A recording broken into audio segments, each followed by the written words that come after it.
Faraday second law, electrolysis को लेकर ये लॉ है। इसमें आपने लिखा है कि टू डिफरेंट इलेक्ट्रोलाइट्स के एक्वस सॉल्यूशन पर ये फॉलो होता है। तो इसमें दो इलेक्ट्रोलाइट्स के एक्वस सॉल्यूशन वाले हम सेल ये बना लेते हैं। एक सेल ये है, ये मेटल रोड, और आपका एक सेल ये हो गया, मतलब एक इलेक्ट्रोड ये हो गया इसी सेल में, और इलेक्ट्रोलाइट हमने इसमें ले लिया है।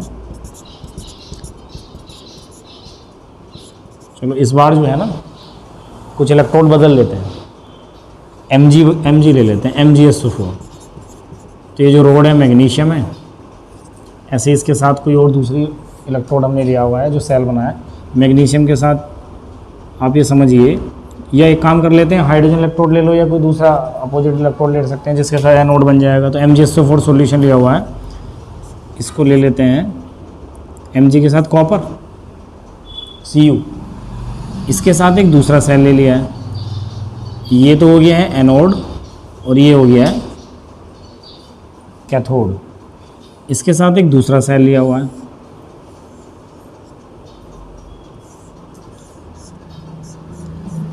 ये इलेक्ट्रोड और ये इलेक्ट्रोड हो गया है। ये पॉजिटिव है, ये नेगेटिव है, माने ये एनोड है और ये कैथोड है इसका। इसमें सॉल्ट का एक्वस सॉल्यूशन ले लेते हैं जो पार्शियल डिप किया हुआ है। फिर वही मैग्नीशियम रोड है और कॉपर रोड है। इस बार इसमें ले लेते हैं CuSO4। तो अब तो डिफरेंट इलेक्ट्रोलाइट्स हो गए, सेल है, ये एक अलग सेल है। तो इसमें हमने इलेक्ट्रोलाइट्स का एक्वस सॉल्यूशन MgSO4 लिया है, इस वाले सेल में इलेक्ट्रोलाइट का एक्वस सॉल्यूशन CuSO4 लिया हुआ है। आप इन दोनों सेल को सीरीज में अटैच कर लेंगे। तो जब सीरीज में अटैच करेंगे तो यहाँ पर आप बैटरी लगा लो। देखो ये पॉजिटिव है तो बैटरी की प्लस प्लेट से कनेक्ट किया ना इसे, वो नेगेटिव है तो बैटरी के से, और इन वाले सेल्स को भी आप आपस में ऐसे कनेक्ट कर लो। तो इनमें जो करंट फ्लो हो रही होगी I, वो सेम जाएगी ना दोनों में। अगर ये सीरीज़ में है तो सीरीज़ का मतलब यही तो होता है कि करंट सेम फ्लो होना। और ये हम खुद से डिसाइड कर रहे हैं कि जो T है मतलब सेम टाइम तक फ्लो कराएंगे, इस सेल में भी इस सेल में भी। तो कौन कौन सी वैल्यू दोनों सेल के लिए सेम हो गई, I और T। तो फैराडे अपने सेकंड लॉ में ये कहते हैं टू डिफरेंट इलेक्ट्रोलाइट्स के एक्वस सॉल्यूशन वाले आपने दो सेल सीरीज में कनेक्ट करने हैं, उनमें सेम एम्पियर की current mean same charge same time तक फ्लो करना है। तब उन इलेक्ट्रोड्स पर डिपॉजिट होने वाली जो अमाउंट होगी सब्सटेंस की, जो अमाउंट होगी, जैसे सपोज कीजिए यहाँ MgSO4 है, तो MgSO4 के जो आयन है Mg+2 वो डिपॉजिट हो रहे हैं, हम Mg को डिपॉजिट मान लेते हैं। तो Mg, और उस वाले में कौन डिपॉजिट एज्यूम कर रहे हैं, Cu, क्योंकि CuSO4 में Cu+2 आएगा, ये डिपॉजिट हो रहा होगा। तो जो Cu का वेट है या Cu का जो मास है, उनका रेशियो इन्हीं सबस्टेंस के इक्विवेलेंट वेट के रेशियो के इक्वल होता है। तो इसका इक्विवेलेंट वेट Mg और इसका इक्विवेलेंट वेट Cu। तो फैराडे सेकंड लॉ में समझ रहे हैं ना बात, दो डिफरेंट इलेक्ट्रोलाइट्स के एक्वस सॉल्यूशन वाले आपने सेल लेने हैं और उनको सीरीज में कनेक्ट करना है, सेम चार्ज सेम टाइम तक फ्लो करना है। तो इलेक्ट्रोलाइसिस की प्रोसेस होगी दोनों सेल में, इलेक्ट्रोलाइसिस की प्रोसेस होगी तो उनके इलेक्ट्रोलाइट्स के एक्वस सॉल्यूशन आयनों में डिसोसिएट होंगे और उनके जो आयन होंगे वो अपोजिट चार्ज इलेक्ट्रोड्स पर क्या होंगे, डिपॉजिट होना स्टार्ट हो जाएंगे। तो वो जो डिपॉजिट होने वाली अमाउंट का रेशियो है वो उन्हीं सब्सटेंस के इक्विवेलेंट वेट के रेशियो के क्या होता है, इक्वल होता है। तो जनरली, अब ये तो मैंने एग्जांपल के लिए लिख दिया Mg और कॉपर के लिए, तो ऐसे लिखा है। जनरली ये कैसे लिखा होता है, W1/W2 E1/E2। अब ये भी कैसे आया है, इसको लेकर आपने जो फैराडे फर्स्ट लॉ पढ़ा है, तो फैराडे फर्स्ट लॉ क्या कहता है,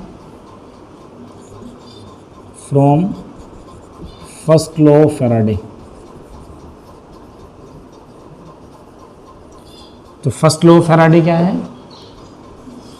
W equal to Z I T, और Z को भी मैंने क्या लिख रखा था, E upon F I T. इसलिए लिख रहे हैं ना क्योंकि इक्विवेलेंट वेट को लेकर है सेकंड लॉ, तो उसमें इक्विवेलेंट वेट आना चाहिए। तो W इक्वल टू कितना है, E upon F I T. इसको आप एक बार Mg के लिए और एक बार कॉपर के लिए ले लो, तो ये हो जाएगा WMg magnesium, equivalent weight of magnesium, Faraday constant है इसलिए F ही रहेगा। Same current mean same charge same time के लिए फ्लो कर रहे हैं तो I और T रहेगा। इक्वेशन 1। अब आप इसको लिखेंगे कॉपर के लिए, तो कॉपर का जो डिपॉजिट होगा अमाउंट इक्वल होगा equivalent weight of copper, Faraday constant ही है इसलिए चेंज नहीं है, I और T फिर से सेम। ये सेकंड इक्वेशन। इक्वेशन 1 और 2 को क्या कर लेंगे आप, डिवाइड कर लेंगे, क्योंकि जो हमारा फैराडे सेकंड लॉ है वो रेशियो को लेकर लिखा हुआ है ना, तो ये हो जाएगा W मैग्नीशियम, W कॉपर, ये IT F कट हो जाएंगे ना, तो क्या हो जाएगा, ये equivalent weight of magnesium upon equivalent weight of copper. इसके बाद इन फैराडे लॉवर जो न्यूमेरिकल हैं वो मैं आपको बता रहा हूँ।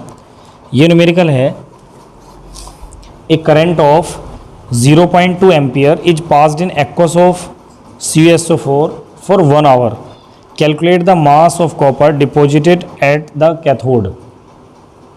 तो मैंने आपसे कहा ही है कि न्यूमेरिकल करने का सबसे बेस्ट तरीका ये है कि आपको जो वैल्यू समझ में आती है ना क्वेश्चन से, सीधे सीधे जो वैल्यू समझ में आती है उनको सिंबल की तरह आप नोट कर लें। तो एक करंट ऑफ 0.2 एम्पियर, तो ये करंट हो गया 0.2 ampere, is passed in aqueous solution of copper sulphate, CuSO4 के एक्वस सॉल्यूशन में 0.02 की जो एम्पियर की जो करंट है वो फ्लो हो रही है, कितने टाइम तक, 1 आवर। आपको टाइम सेकंड में चाहिए तो 1 आवर में कितने सेकंड हो जाएंगे, ठीक। तब आपको बताना है calculate the mass of copper deposited at the cathode. W copper बताना है, किसमें, यहाँ लिख भी देता हूँ लोग, in copper sulphate solution, in CuSO4 solution. तो एक ही सब्सटेंस की बात हो रही है तो फैराडे फर्स्ट लॉ से हो जाएगा ये। तो फैराडे फर्स्ट लॉ क्या जो मैथमेटिकली फॉर्म है तो लिख लेंगे from first law of Faraday, और वो क्या है, W equal to Z I T. I और T आपको सीधे पता है लेकिन Z नहीं पता है ना, फिर Z के लिए क्या था, E अपॉन F, तो W equal to E upon F I T. सब इधर देखो जरा, F constant 96500 value, I 0.2 ampere, T 3600 second. E की है बस प्रॉब्लम, E क्या होगा, जिसका भी डिपॉजिट अमाउंट आप निकाल रहे हो उसका इक्विवेलेंट वेट, और ये कॉपर का है, कॉपर के लिए। तो कॉपर का इक्विवेलेंट वेट कैसे कैलकुलेट करेंगे, कॉपर सल्फेट में कॉपर का इक्विवेलेंट वेट बताना है आपको। तो कॉपर सल्फेट को अगर आप डिसोसिएट कराओगे ना तो होगा Cu+2 और SO4 -2, सल्फेट पर -2 होता है तो उसके अकॉर्डिंग इस पर कितना आएगा, +2। तो क्या होना चाहिए कॉपर का equivalent weight of Cu+2 equal to, तो कॉपर का मास ऑफ या एटॉमिक मास कह लें, atomic mass of Cu+2 upon number of charge, और नंबर ऑफ चार्ज कितना है उस पर 2। तो एटॉमिक मास ऑफ कॉपर कितना होता है, कॉपर का कितना होता है एटॉमिक मास 63.5 अपॉन 2। तो यहाँ से जो वैल्यू आएगी वो क्या वैल्यू होगी, equivalent weight of copper ion. तो ये इक्विवेलेंट वेट वो ऐसे लिख देते हैं सीधे, तो W इक्वल टू हो जाएगा, E की वैल्यू होगी 63.5 अपॉन 2, और फैराडे कांस्टेंट हो गया 96500, I कितना हो जाएगा 0.2, और T कितना हो रहा है 3600, और ये कितने में आंसर किस में आएगा, ग्राम में। इसको सोल्व कर लेंगे तो उतने ग्राम कॉपर डिपॉजिट होगा। क्वेश्चन है देखो, how much charge is required for each of the following reduction process. तो अब रिडक्शन प्रोसेस कह रहा है तो इसके सारे पार्ट रिडक्शन टाइप के होंगे। ये कह रहे हैं कि इन रिडक्शन प्रोसेस में कितना चार्ज रिक्वायर्ड होगा। तो आपको क्वेश्चन दिया है, पहला फर्स्ट पार्ट है 1 mole of Al+3 to Al, 1 mole Al+3 Al में चेंज हो रहा है तो कितना चार्ज रिक्वायर्ड होगा। तो ऐसे आपके 1 मार्क्स वाले क्वेश्चन हो सकते हैं। कितना सिंपल है। अब ये जो मैंने क्वेश्चन बताया इसी से समझ में आया होगा आपको भी, कॉपर सल्फेट के डिसोसिएशन में समझ में आया होगा ना, कॉपर को जब डिपॉजिट कर रहे हैं। तो ये तो बहुत छोटा सा उसके सामने क्वेश्चन हुआ। तो Al+3 से आप लिखोगे Al, बैलेंस करो इसे, number of atom 1, number of atom 1, Al तो 1 ही है, चार्ज कितना है +3, उधर चार्ज कितना है 0। चार्ज बैलेंस करेंगे तो कितना इलेक्ट्रॉन ऐड होगा, इधर ही होगा ना, क्योंकि उधर 0 है तो आपको इधर 0 करना है, तो 3 इलेक्ट्रॉन। और एक ही मोल लिखा हुआ है ना, मोल का मतलब है जो सामने नंबर होंगे। तो अगर किसी वजह से बैलेंस करते टाइम आपको यहाँ नंबर इंक्रीज करने पड़ते तो उससे डिवाइड भी करते हैं हम उसी के अकॉर्डिंग की, फिर 1 मोल के लिए आए उसे लिख देंगे। सो रिक्वायर्ड चार्ज 3F और F की वैल्यू 96500 कूलाम पर मोल।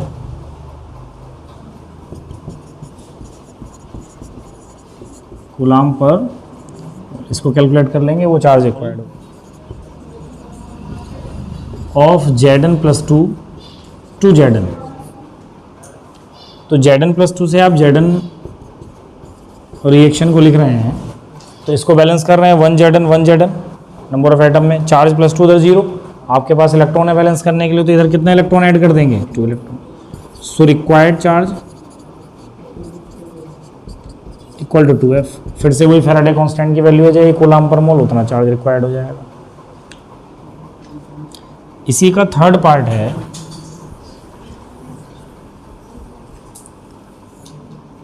1 मोल ऑफ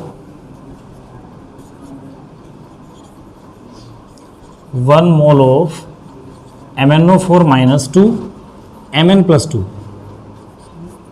इसमें थोड़ा ध्यान देंगे,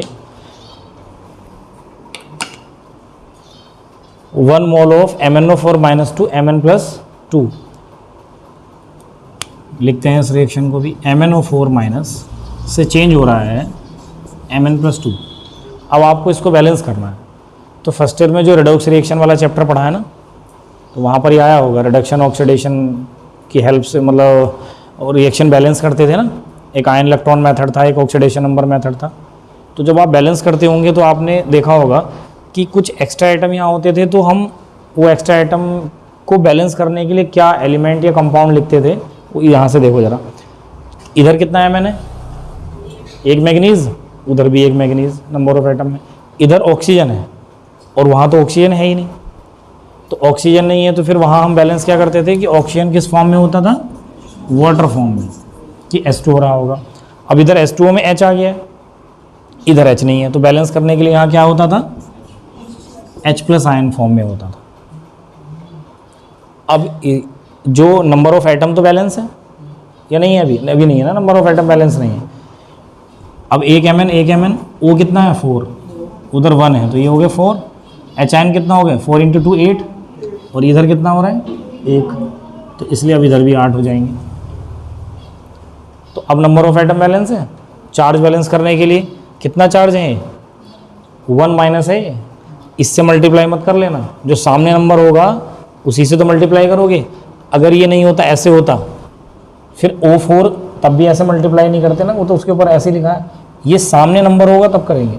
तो यहाँ सामने कोई नंबर नहीं है ना, तो इसलिए कितना चार्ज है, एक ही बार माइनस लिखा है तो 1 माइनस है, 8+ है, क्योंकि ये सामने लिखा है। इस सामने लिखने का मतलब होता है कि H+ आयन 8 टाइम्स लिखा हुआ है, 8 बार लिखा हुआ है, तो H+ आएगा तो 8 पॉजिटिव हो गया ना, तो 8+ और 1 माइनस, टोटल कितना प्लस, 7+, 7+, और इधर कितना प्लस, 2+। तो आपके पास इधर 2+ चार्ज हैं और इधर पर 7+ के चार्ज हैं। तो बैलेंस करने के लिए आप उधर तो इंक्रीज कर नहीं सकते, क्योंकि आपके पास बैलेंस करने के लिए इलेक्ट्रॉन है, वो कम करता है चीज़ों को, मतलब चार्ज को कम करता है। तो इधर कितना इलेक्ट्रॉन ऐड कर देंगे 5 इलेक्ट्रॉन ऐड कर देंगे, तो 5 माइनस आ जाएंगे ना इधर, तो फिर वो कितना हो जाएगा 2 प्लस ही हो जाएगा। तो अब चार्ज बैलेंस है। तो हमें तो यहाँ रिक्वायर्ड चार्ज के लिए नंबर ऑफ इलेक्ट्रॉन पता होने चाहिए कि नंबर ऑफ इलेक्ट्रॉन कितना गेन हो रहा है। तो सो required charge is 5F, F की वैल्यू आ जाएगी फैराडे कांस्टेंट, ठीक है ना।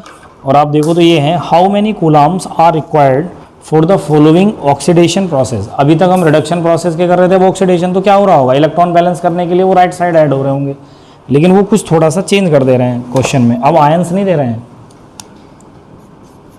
1 मोल ऑफ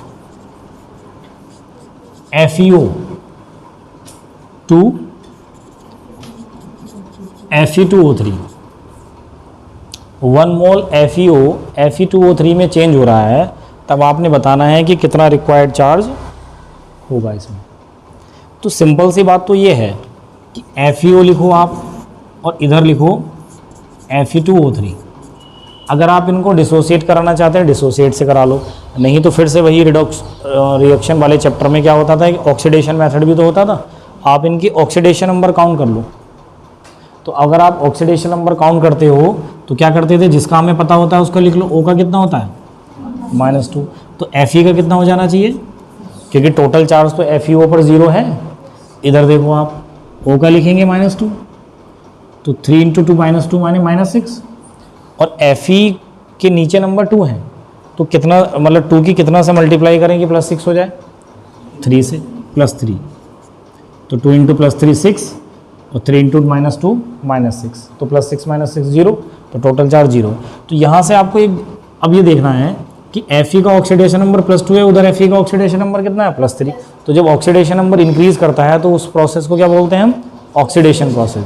और कितना इंक्रीज कर रहा है, +1, मीन्स उसको बैलेंस करने के लिए कितना चार्ज रिक्वायर्ड होगा या कितना इलेक्ट्रॉन रिक्वायर्ड होंगे, 1। सो रिक्वायर्ड चार्ज कितना होगा 1F, और F की वैल्यू 96500 कूलाम पर मोल, तो इतना चार्ज रिक्वायर्ड होगा। तो आप अगर आपको आयंस में नहीं दिए हैं तो आप ऑक्सीडेशन नंबर से कर लो, तो उनके ऑक्सीडेशन नंबर लिखो और देखो इंक्रीज हो रहा है डिक्रीज हो रहा है, इंक्रीज हो रहा है तो ऑक्सीडेशन है, और ऑक्सीडेशन नंबर डिक्रीज हो रहा है तो फिर वो क्या है, रिडक्शन है। जितना इंक्रीज और डिक्रीज हो रहा है उतना चार्ज इलेक्ट्रॉन्स मतलब कनेक्ट ऐड हो रहे हैं, राइट साइड हो रहे हैं या लेफ्ट साइड। ऑक्सीडेशन हो रहा है तो अब देखो इधर आप लोग को इलेक्ट्रॉन ऐड करना पड़ेगा बैलेंस करने के लिए, और रिडक्शन हो रहा है तो इधर ऐड करना पड़ेगा चार्ज बैलेंस करने के लिए। तो जितने नंबर ऑफ इलेक्ट्रॉन आप बैलेंस करने के लिए ऐड करेंगे उतना ही फैराडे कांस्टेंट चार्ज रिक्वायर्ड होगा। सेकेंड है इसका 1 mole of H2O to O2। H2O को आपने O2 में चेंज करना है, तो H2O से O2। लेकिन अब इसमें ध्यान से देखो, या इसमें मतलब ये देखो ना कि O है, यहाँ भी O है, तो यहाँ O -2 है, H +1 है ऑक्सीडेशन नंबर, 2 × +1 +2, ऑक्सीजन पर चार्ज -2, टोटल चार्ज 0 हो गया। यहाँ ऑक्सीजन का ऑक्सीडेशन नंबर कितना होगा 0, क्योंकि वो फ्री स्टेट में है, किसी अदर एलिमेंट से कंबाइन नहीं है। समझ में आ रही है ना ये बात, जब वो किसी से कंबाइन ही नहीं है तो उसका तो खुद का चार्ज 0 ही है ना फिर। तो ऑक्सीडेशन नंबर क्या हो रहा है यहाँ से -2 से 0 हो रहा है, तो इंक्रीज हो रहा है ना, -2 से 0 इंक्रीज हो रहा है। कितना इंक्रीज हो रहा है, 2 यूनिट इंक्रीज हो रहा है, और 2 यूनिट इंक्रीज हो रहा है तो उसको बैलेंस करने के लिए कितने इलेक्ट्रॉन ऐड करने पड़ेंगे, 2 electron. So required charge 2F, फिर वही F की वैल्यू 96500 कूलाम पर मोल। अब कर पाएंगे ऐसे क्वेश्चन पक्का। NCERT एक्सरसाइज में ऐसे बहुत सारे क्वेश्चन हैं, चैप्टर के अंदर वाली जो एक्सरसाइज है वो इसमें भी, और बाहर जो एक्सरसाइज है वो भी कर लेंगे ना आप सारे क्वेश्चन। टॉपिक है relation between E node cell and Kc. Kc means equilibrium constant. E node cell means cell का स्टैंडर्ड इलेक्ट्रोड पोटेंशियल। इनमें रिलेशन क्या होता है, तो ये रिलेशन आता है नस्ट इक्वेशन से। तो नस्ट इक्वेशन क्या होती है, फ्रॉम नस्ट इक्वेशन। तो नस्ट इक्वेशन होती है E cell equal to E naught cell minus 0.0591 upon N log 10 base reactant upon product लिख लो, या ऑक्सीडेशन वाले टर्म का कंसंट्रेशन अपॉन रिडक्शन वाले टर्म का कंसंट्रेशन, यही तो होती है। आपने यहाँ पर केसी और लाना है, ई नोट सेल तो ऑलरेडी है यहाँ पर। फिर केसी होता क्या है एक्चुअल में, इक्विलिब्रियम कांस्टेंट। और इक्विलिब्रियम कांस्टेंट किसे कहते हैं हम, जब हमारी जो रिएक्शन है वो इक्विलिब्रियम कंडीशन में हो। और इक्विलिब्रियम कंडीशन का मतलब क्या होता है, ये कोई रिएक्शन है, ये रिएक्टेंट है, वो प्रोडक्ट है, तो रिएक्टेंट आपस में रिएक्ट कर रहे होंगे तो प्रोडक्ट फॉर्म हो रहा होगा, और रिवर्सिबल है तो प्रोडक्ट से रिएक्टेंट भी फॉर्म हो रहा होगा। तो किसी रिएक्शन की ऐसी स्टेट जिसमें rate of forward reaction means इस रिएक्शन का रेट माने इससे इनका बनना, और रेट ऑफ बैकवर्ड रिएक्शन माने इनसे इनका बनना सेम रेट से होने लगता है, सेम होने लगता है, तब उस कंडीशन को कहते हैं इक्विलिब्रियम कंडीशन। इसके लिए अगर मैं, जैसे ये है एक्टिव मास ऑफ रिएक्टेंट और एक्टिव मास ऑफ प्रोडक्ट, अगर इनको मैं ये लिख दूं कांस्टेंट के टर्म में लिखूं, तो ये कांस्टेंट के टर्म में क्या आना चाहिए, क्यू लिखाया था ना मैंने, रिएक्शन क्यूटेंट, क्यू। जनरली वैसे इसको क्या कहते हैं, अगर यहाँ से लिखें तो अभी मैंने ये आर अपॉन पी लिखा था ना, ये पी अपॉन आर है, क्योंकि प्रोडक्ट ऊपर आते हैं और रिएक्टेंट नीचे आते हैं। क्योंकि अगर इसके लिए आप रिएक्शन क्यूटेंट लिखेंगे तो क्यू इक्वल टू कितना होगा, active mass of C into active mass of D upon active mass of A into active mass of B. Reaction quotient ऐसे लिखा जाता है। और ये भी कौन सा रूल होता था, फर्स्ट ईयर में पढ़ा ना हमने इक्विलिब्रियम चैप्टर में, क्या होता था, ये वाला कांस्टेंट कहाँ से आता था, ये ऐसे लिखना कौन सा लॉ बताता है, लॉ ऑफ मास एक्शन। और अगर किसी सेल में ऐसी कंडीशन हो जाए, माने rate of forward reaction equal हो जाए रेट ऑफ बैकवर्ड रिएक्शन, अगर किसी सेल के लिए हो जाए तो हम कहते हैं कि वो सेल काम करना क्या कर देता है, बंद कर देता है। और सेल काम करना बंद करेगा तो जो सेल का ई सेल है, किसी भी कंडीशन में जो इलेक्ट्रोड पोटेंशियल होता है वो कितना हो जाएगा, ठीक है। तो ई सेल कितना हो जाएगा, 0। और इस प्रोडक्ट अपॉन रिएक्टेंट वाला जो क्यू था, माने इसको यहीं पर पहले ऐसे लिख लेता हूँ मैं, लो E naught cell minus 0.0591 upon N log 10 base Q है। फिर इस क्यू को उस कंडीशन में क्या कह देंगे हम, के सी। तो यहाँ लिख दे रहे हैं एट इक्विलिब्रियम, तो ई सेल कितना हो जाएगा, 0। E naught cell minus 0.0591 upon n, n किसी पर्टिकुलर रिएक्शन के लिए जो आएगा वो नंबर ऑफ इलेक्ट्रॉन आ ही जाएंगे, और log 10 बेस इस क्यू को उस कंडीशन में क्या कह देंगे हम, के सी। तो ई नोट सेल और के सी में ये रिलेशन होता है। ई सेल इधर आएगा, नेगेटिव होगा इधर आके, लेकिन ये नेगेटिव है तो ये पॉजिटिव हो जाएगा फाइनली। तो 0.0591 अपॉन एन log 10 बेस के सी।